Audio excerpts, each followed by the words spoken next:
Hey, Yaslin, can you hear me? I can hear you. Okay, perfect. Okay, let's do this. All right. Monday morning after we haven't been in class since last Monday, and it's a little late this morning. That's all right. All right, so hopefully everybody that's here this morning was able to get on and do the exam. I did have to extend it. There were a couple people who needed the exam to be extended just a little bit, which so it'll if you haven't taken it, you can get on and do that today. Okay, it's open until tomorrow. Uh, or I mean tomorrow, tonight. Sorry, it's open until tonight at 11:59. Okay, so hopefully, if anybody needs that time, you can get on and do that. I just want to run through really quick and make sure that we all know what's going on. So this week, uh, working on chapter 10, Becoming the World. There's a lot of information here. And as you have all seen this semester, we're covering bits and pieces of it. And hopefully you're covering the rest by doing the reading, right? That is my hope, is that you're able to do uh, flesh out extra pieces or things that you think are important or things that are going to add to the significance. And I'm giving you uh, pieces that hopefully we can go into a little bit more depth on. Okay, so this week you've got chapter 10, the inquisitive, and I can see that I haven't uploaded the discussion. I'll get that done today. So there'll be a discussion up here today as well. And then next week, no class, right? So next week is Thanksgiving week. We are not here. I mean, I'll be here, but you all are not here all week. Uh, and so there won't be anything due next week. Okay. I would suggest if you've missed anything, that this would be the time that you would take, if you want to. I mean, I would suggest though putting in any time that you might need. In fact, I was thinking this morning on the way over that uh, I could go in and put in all of the grades so that you know right where you're at. So you know if you need to do anything extra to keep the grade that you want. Okay. So I can go ahead and do that today, this week. I'll say this week. Um, so that you know by next week if you need to do anything extra or if there's zeros that you're like, hey, I thought that I had done that, or, yeah, I need to work on that, that it's there. Okay. So I will do that. But next week we don't have class, and we'll come back for chapter 11 on week 15. Okay. Is there any questions this morning about anything? Okay. All righty. Um, I don't know if you all saw this. I posted this here last week. This is modern day significance. And I can see that that link is not going to work. But if you click up here, it'll tell you, it takes you to this storyteller walking the world, stumbles across a 2,000-year-old civilization. Um, there was a piece. Yeah.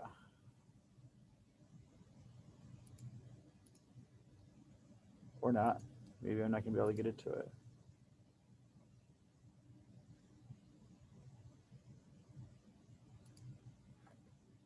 Well, bummer.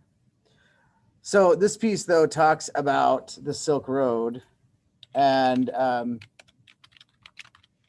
how important that was at the time.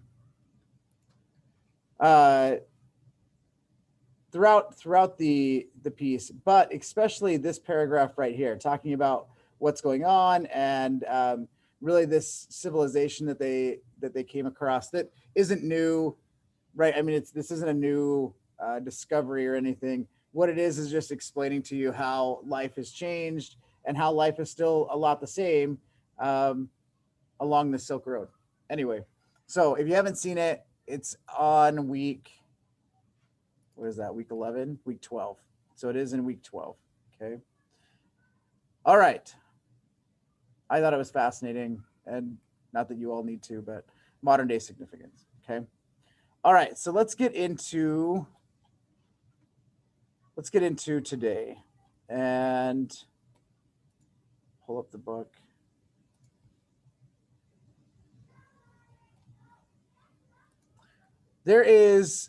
We're going to talk a lot about a few different things on Friday to kind of connect different pieces. Today, what I'd like to talk about is the Crusades. We'll talk about the Crusades today and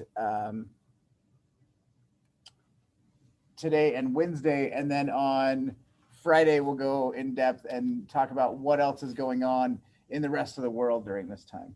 Okay. So we're going to talk about medieval society, right? I mean, I gave you some of that 2 weeks ago, kind of how medieval society was structured, what it looked like. And now we're going to get into what exactly happens when you have a lot of time on your hands and a lot of young men that are not doing anything. Okay. So this is typical medieval society, right? You've got poor working these fields. You have kings and lords that are over land.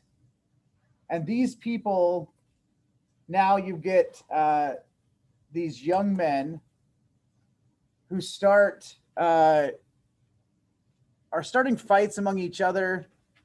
They're jousting. They're just being reckless 16 to 25-year-olds, right? Pretty standard.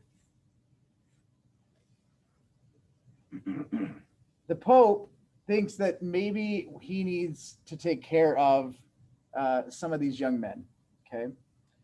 So for centuries, you have Muslims who had governed Jerusalem. They had tolerated Christians coming in because they helped the economy, right? So because Christians would come in and spend money and they would help the economy, then Muslims didn't really have a problem with them. But it is more of like, we tolerated them, right? Muslims tolerated them. They didn't really exactly like them there, but they tolerated them. And then in 1070, the Turks, who were Muslim, they conquered the Holy Lands and mistreated Christians. Okay. They did this in 1070 in this area, and this causes some issues. First, though, after they mistreat the Christians, they realize that they've done a bad deal, right? They realize that they are not going to help the economy if they continue to mistreat Christians. So they start to make this change, but that doesn't help Christians, right? Christians are not happy that they were mistreated, that they've been discriminated against. And so just keep that in the back of your minds. The Turks also threaten the Byzantine Empire. Emperor Alexis is upset, and he reaches out to the Pope for help. So if you see in this map, here's the Byzantine Empire. He's frustrated because the Turks are battling right into this area, and he's not happy with that. And so he reaches out to the Pope and he's like, hey, I need some help here. I'm really tired of the Turks, these Muslim Turks, and we need to figure something out. Okay. Pope Urban II sees a way to harness this energy of these young Christian men who are out just running amok, according to him, right? Like they're just kind of doing whatever they want. They're holding these jousts. How dare they, right? They're battling each other in the streets. And he's like, well, we should probably take care of that. We can send them on this holy war, right? He makes a speech at the Council of Clermont in November of 1095, okay, calling for them to take back Jerusalem. In 711, Spain had done this. They had started a Reconquista, when the Islamic State began a conquest in Spain. And so there had been a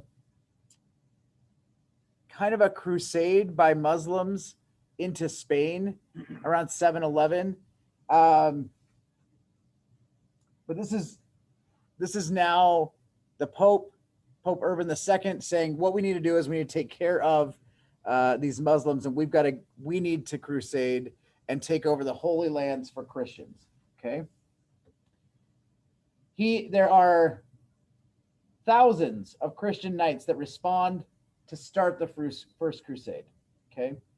What I'd like to explain, this will be the discussion question this week and a question on the exam, is reasons for crusading. Okay. So we want to talk about the reasons that these men went on crusades. Okay. And then we'll talk about who went on the crusades, because I think it'll help for both. So the first one is piety, right? So religious or reverent reasons, right? This idea of piety, giving up everything and willing to face death for God, right? Like that is the reason. And that is what Pope Urban II is pushing, is this idea of, look, you've got to give up everything and go take back the Holy Land, and you're going to do that out of the goodness of your heart or out of your devotion to God. Okay. It's because you revere this God, you revere your religion, you revere the Pope, you're going to go and do this. Okay. So that's the first reason. Second is a pilgrimage or holy journey for personal salvation, right? So the idea is that Pope II is like, look, if you'll make this pilgrimage, this will help your personal salvation to go and take back the Holy Land for Christians. You're going to be doing this good, and because of that, you will be saved in the next life, right? So pilgrimage for personal salvation. Now we get into the good stuff. Peer pressure, right? Your buddy's going. Your buddy's like, hey, I'm going to go. Why don't you go? And peer pressure is a big deal, especially among knights. Okay. Especially among knights, you have this peer pressure of these guys going back and forth and really like, I'm tough. I'm going to do this. You should do it, right? You're tough. We've been jousting out here. I know you're a tough guy. You should come with us. So peer pressure is a big reason. Indulging in bloodlust without guilt is the next reason. Pope Urban II tells these guys that killing Muslims will actually help them get to heaven. Okay. And his idea is that these guys are fighting in the streets, and wouldn't it be better if they fought a good fight, killing Muslims, and there would be no guilt, that basically you would be able to repent for your sins by going over and killing Muslims. Okay. So indulging in bloodlust without guilt. Another reason is adventure seeking, right? We hear a lot about these, especially with some of the kings that go, the knights, that it was about adventure. It's not really about the religious aspect of the Crusades. It's more about like doing something adventurous. It's about going over and having these stories, going with your buddies, right? Going on like a hunting trip, or it's military, right? You're going and doing these things, and you have these friends with you that you're doing this thing with. Okay. Money is the next one.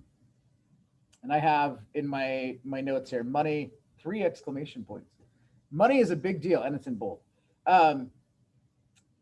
Money is one of the biggest reasons that they go. Now, they're not getting paid to do this, but the idea is along the way, they're going to take over certain Muslim towns and cities, and therefore they're going to be able to pillage, right? And that is going to help them as they move on. This money is going to help some of these people, and I'll talk about the people in just a minute, but the idea is that the money will help them be in a better position when they get back, right? That's the idea, is that as they crusade, they're going to be able to find towns and things to take over, and they're going to build their own personal wealth. Okay. And the last reason for crusading is personal glory. So personal glory, obviously, this one is self-explanatory, but really going over and having these experiences and then being able to come back and say, well, I went on the crusade, and now that puts you in a different station. Now, I don't believe that that's really what happens to the people at the bottom. They can't get out of the station that they're currently in. But if you are talking about you're a young knight and you come back with this personal glory, that may shove you into the next social class. Okay. Okay. So let's talk about who went on these crusades. Okay, so again, we're talking about 1095, right? The Turks come in at 1070, and in 1095, the Pope is like, look, we got to do something about this. And who he's talking to first is kings. These nobles brought unwilling servants with them, okay, who were required to serve. Younger nobles went in search of their own estates and wealth. So we talk about this social hierarchy, right? And the social hierarchy is a big deal, but we also have to understand that even within the higher piece of that hierarchy at the top, you have it's socially stratified within that as well. And so a firstborn son may be able to get a kingdom or money from his father. But if you are the third or fourth son, there's not much left. And so some of these nobles are like, hey, I'm going to take off and I'm going to go on this crusade in order to help me gain more land, more wealth. Maybe you've got nothing else to do. That's kind of the idea. Like, you don't have anything else at home because you are a third or fourth or fifth son, right? They also bring these unwilling servants with them. These servants generally are there to serve the king or the noble, but they end up fighting in the crusades as well. They don't have armor. They don't have great weapons. Okay, they are there to help the noble and not necessarily fight, but they end up fighting. Okay. Queens. We do have women that go. They're encouraged to give money and stay out of the way for the most part. Especially the Pope does not want women going, but some queens do go. Some of these women do a phenomenal job. Others do not. A lot of times they're leading from horseback, which is how it would have looked anyway. Your kings and nobles would have been on horses while the rest of everybody would have walked. Okay. But the women, usually these queens, would have been on horseback. Okay. Peasants. In later crusades, peasants are offered debt forgiveness to go. Peasants in the first crusade are not, there's not a lot of peasants in the first crusades, okay? But in later crusades, we need more people, and so they go out and they're like, hey, look, here's what we need you to do. We'll forgive your debts if you'll go. These people are not trained in combat, and generally they die in the beginning, and so nobody, I mean, I guess you have to forgive their debts then, but not generally. That debt would fall to family members who stayed at home. Okay, so peasants offered debt forgiveness to go. Okay, and then laborers. Although mostly free, if they weren't free, they were offered their freedom if they would go on a crusade. Okay, if they were free, they might be offered portions of land to work when they got back. Okay, so can you see some of the ideas? Like, here are the ideas, the reasons that you're going to go, but then here are some of the people, and some of the people have varying reasons why they're going to go. Maybe to gain their freedom, maybe to gain land, maybe to gain wealth, maybe to improve their station in life because they're even within their social circle, they're at the bottom. Okay. And so that's some of the reasons and people who went on crusades. A lot of these were young men, generally 16 to 25. Okay. Now, there are lots of crusades. Okay. Lots of crusades. But we're going to talk about the 4 major crusades. Okay. And generally, when we get into this class, I'll ask, how many crusades were there? People can usually tell me 2, maybe 3. There were 4, except technically there's 6. But we're going to talk about 4. Okay. 4 of the major crusades. I think that's the most important. You can read about, I don't think the text goes into any of the other actual crusades. It's going to do these 4. It does talk about a couple of things that happened. But if you're interested, let me know. I've got some great reading that you could read if you're more interested in these crusades. Okay. So the first crusade was to take back Jerusalem. So if you're looking at this map, you can see kind of the first. These are not crusades. Okay. Just so you know, these are Christianity is moving here. But you're going to get crusades that come out of Western Europe through Constantinople and down into Jerusalem. Okay. Multiple peasant groups head out first. They do not have weapons. Okay. They are literally carrying pitchforks. They're not really prepared to fight, and they get across here through Constantinople, and they fight the Turks, and they're annihilated.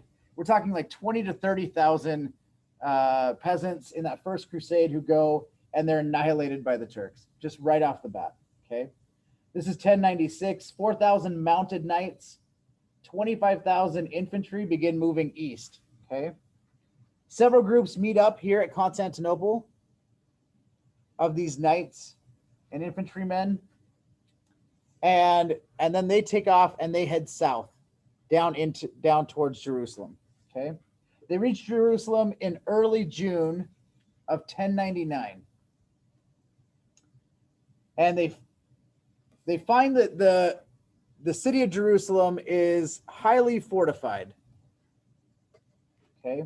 And they begin building 3 enormous siege towers, which they work on for 6 weeks. And I just imagine the Turks, these Muslims sitting there as they're watching these people over 6 weeks build these huge towers. I imagine them being like, what do they think they're doing? Like, what do they think that they're doing? They're going to build these towers. They're going to take over our fortified walls, right? But on July 14th, the Crusaders penetrate the defense of the Muslims, and they reach the gate where they begin slaughtering Muslims and Jewish soldiers and civilians. Okay. I mean, think about it. You've been walking since 1096. You finally get there 3 years later. Now you build these huge siege towers. And honestly, once you penetrate the gate, like, it's a free-for-all, right? You're killing soldiers, civilians, women, and children. It doesn't matter. You've broken through the gate. There's this pent-up rage, and you're ready to go. Okay. And they set up a king of Jerusalem and take over in July of 1099.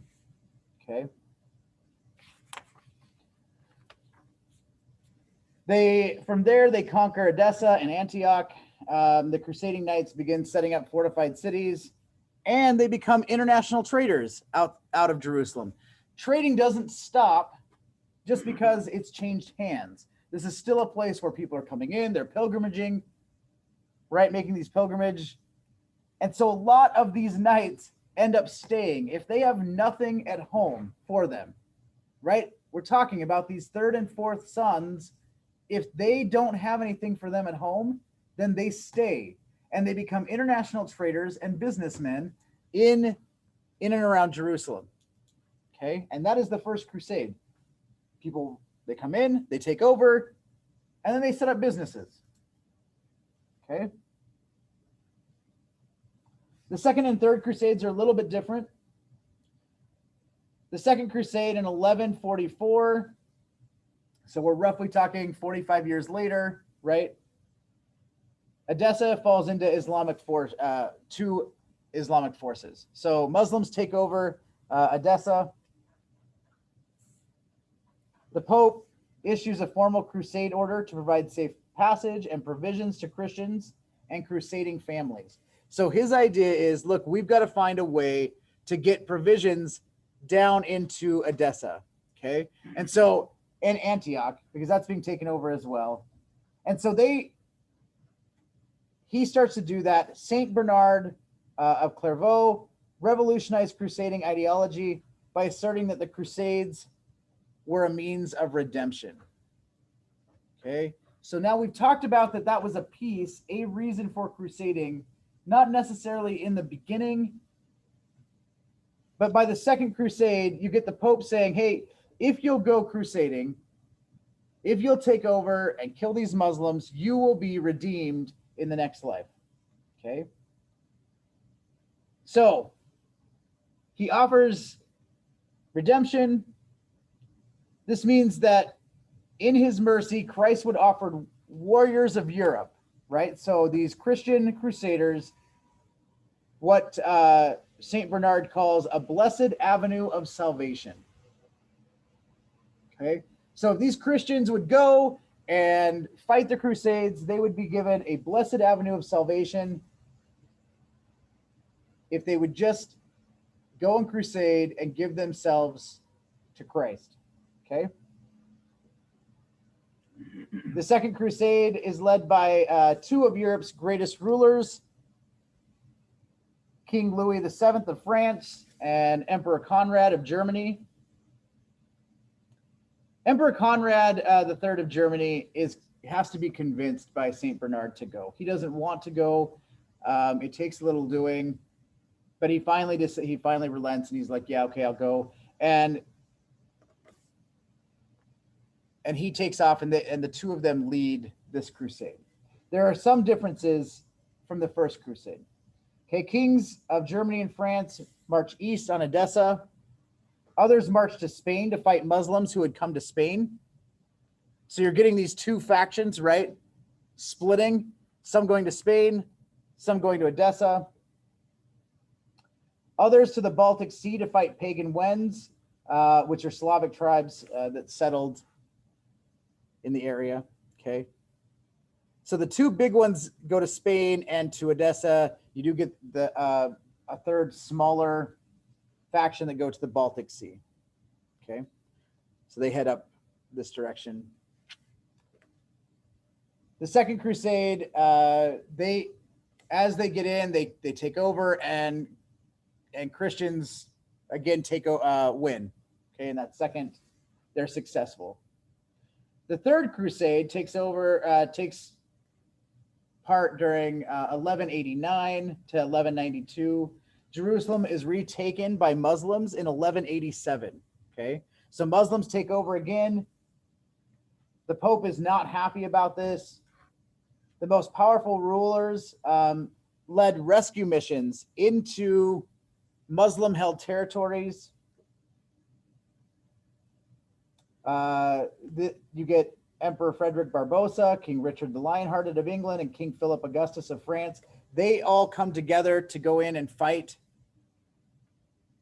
to crusade. Things don't go well here, right?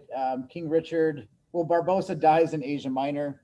I mean, pretty shortly after. He doesn't even get to go on the crusade, really.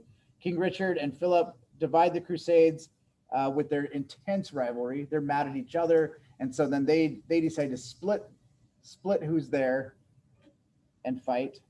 Okay. And because of all of this, because Barbarossa and his men, Barbarossa dies and his men are not loyal, they were loyal to him, they kind of come up missing. The other two factions are fighting each other, and they don't win. They don't control anything. Muslims keep control from there on out. They keep control of the Holy Land until the 20th century. Okay. Politically and religiously, the first three crusades were failures. Okay. It did not help politically to be fighting with people who you depended upon trade depended upon, right? They did stimulate trade between the East and the West with these crusades, which is great. You get a lot of goods and resources moving back and forth across this area. But at the same time, I mean, the trade is good, but you're killing a lot of people. And you got to remember that these guys are excited to be out here and fighting. And therefore, when they reach these small cities, regardless if they're Christian or not, sometimes these cities are being overtaken, are being burned, pillaged, looted, right? Like all of these things are going on, even to Christian cities, because you've got these large armies that come in and they're ready to fight. Okay. It did provide a safety valve for violence-prone Europeans, okay? Which is what the Pope originally wanted. He wanted these young men to kind of stop doing what they were doing in their towns. And so he pushes this idea of going and fighting and letting off some steam. And so in that respect, it does help. Right? It is that safety valve for these young men who were already fighting and doing other things. Okay. Lastly, it does open new trade routes, and it reopens old ones that had been closed by Muslim control. The Muslim control that's going on, especially during this time, is that you get, especially on the Silk Road, where they're controlling different pieces through this area. And so it's not that the trade has stopped, it's that they're controlling that trade. And just like we've talked about to this point, you know, if you've got a control of trade, you're making a lot of money, you're very prosperous, obviously, but also you get to control what goods come into those areas. And that's the thing, is that Muslims had control over all of this getting to China. Okay. Let's talk about the Fourth Crusade. The Fourth Crusade, Pope Innocent III is the first pope since Urban II to push a crusade from his position. So the Second and Third Crusades, although they did talk to the Pope and the Pope consulted on what they were doing, the Pope in those two instances did not come out and openly speak about going on a crusade like Pope Urban II. Pope Innocent III, though, does. He pushes the idea of going on a crusade. He says that it needs to go. The crusade devolves, though, into chaos. He's got 30,000 crusaders headed for Egypt. Okay, so they're headed down here. If we're looking on the map, right? So they're headed here.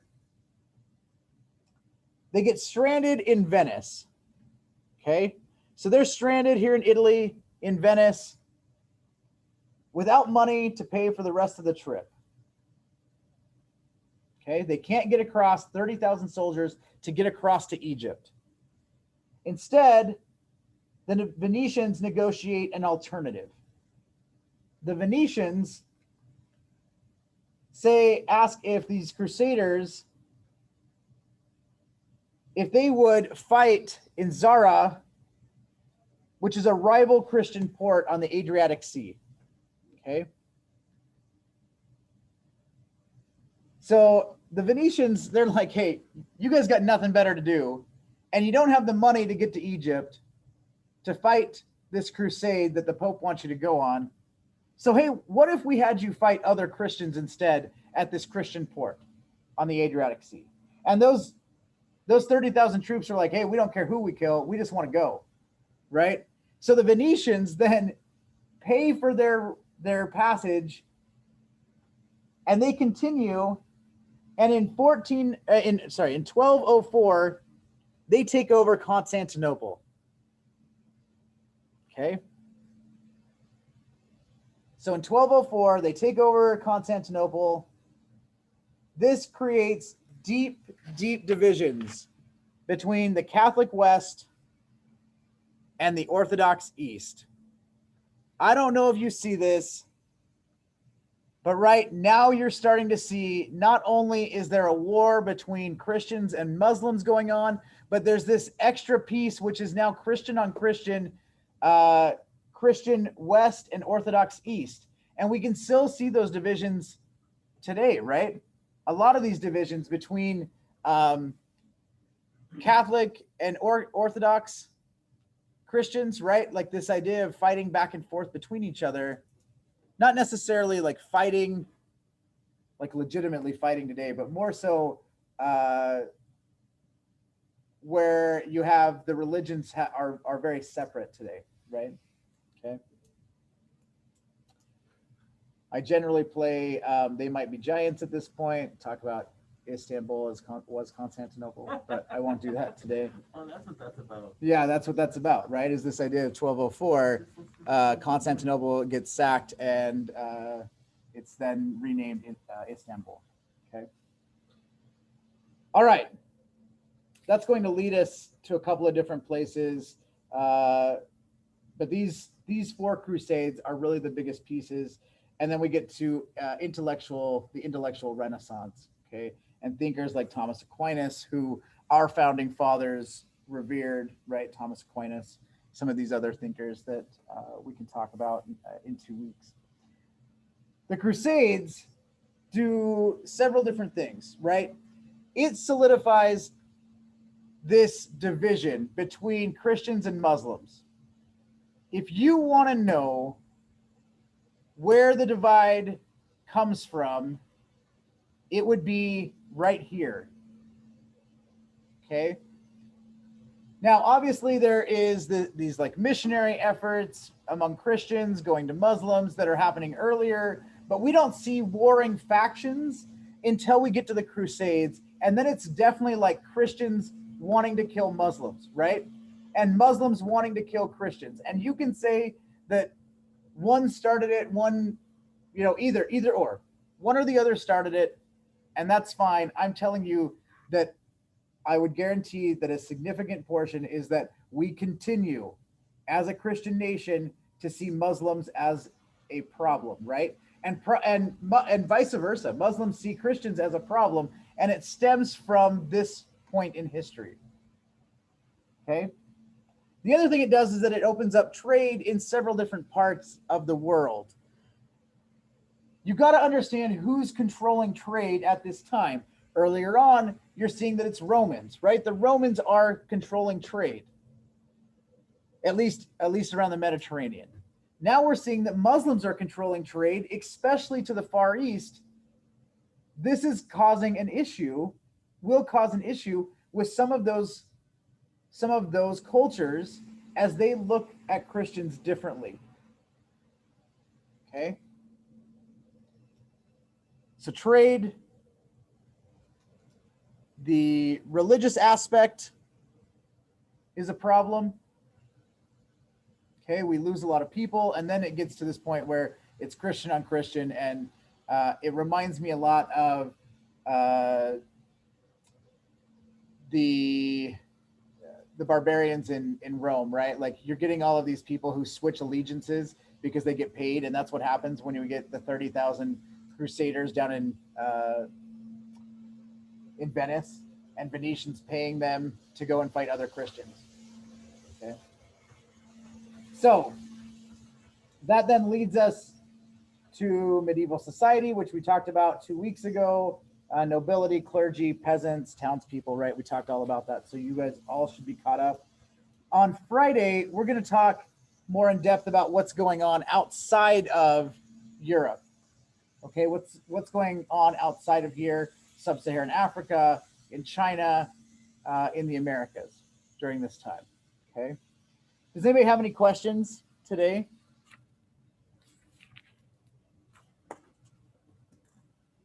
Okay, on Wednesday, I will be doing this exact same thing. You're free to come or not, either way. And then Friday, we'll talk about kind of what's going on in the rest of the world.